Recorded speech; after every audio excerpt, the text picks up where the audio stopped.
प्यारे साथियों, सभी को मेरा अभिनंदन।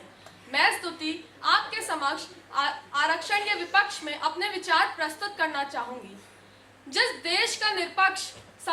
देश के संविधान का निरपक्ष धर्म हो, उस देश के आरक्षण से जिस देश के निरपक्ष में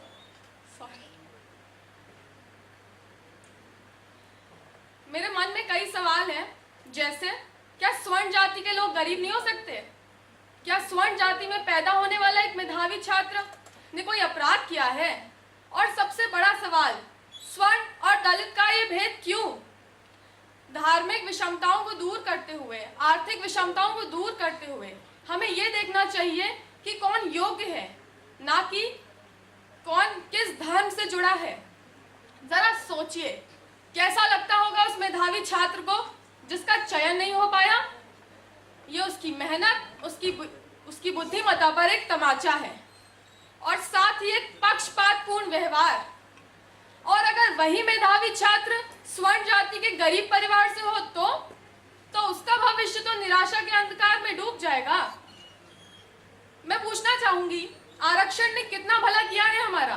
क्या मिला है हमें आरक्षण से? यहाँ मौजूद ज्यादातर लोगों का जवाब होगा जाति भेद, धर्म भेद इत्यादि। हाँ, जिनको इससे फायदा हुआ वो जरूर असहमत होंगे मेरी बात से। आरक्षण अगर जरूरी है तो वो सिर्फ और सिर्फ आर्थिक रूप से कमजोर लोगों के लिए तथा शारीरिक रूप से कमजोर लोगों के लिए।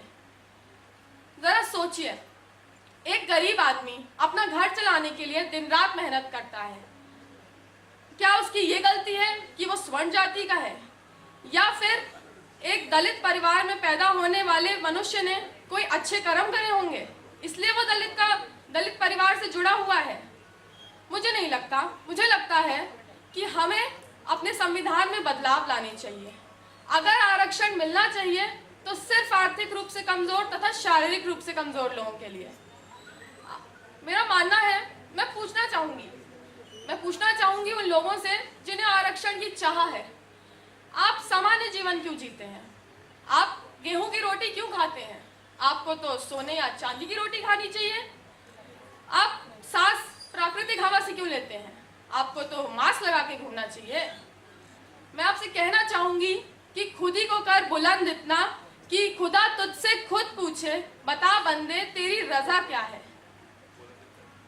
मैं पूछना चाहूंगी उन लोगों से, क्या कोई है जो मुझे बता सकता है? शायद कोई नहीं। शायद सभी मेरी बात से सहमत कर रहे होंगे, या फिर कुछ लोग ऐसे भी होंगे जो असहमत कर रहे होंगे। मुझे अंत में कुछ पंक्तियां याद आती हैं चाणक्य की, कि गुणों से मानवता की पहचान होती है, ऊंचे सिंहासन पर बैठने से नहीं। गुणों से मानवता की पहचान होती है, ऊंचे सिंहासन पर बैठने से नहीं। महल के उच्च शिखर पर बैठने के बावजूद कौवे का गरुड़ होना असंभव है। धन्यवाद। थैंक यू स्तुति।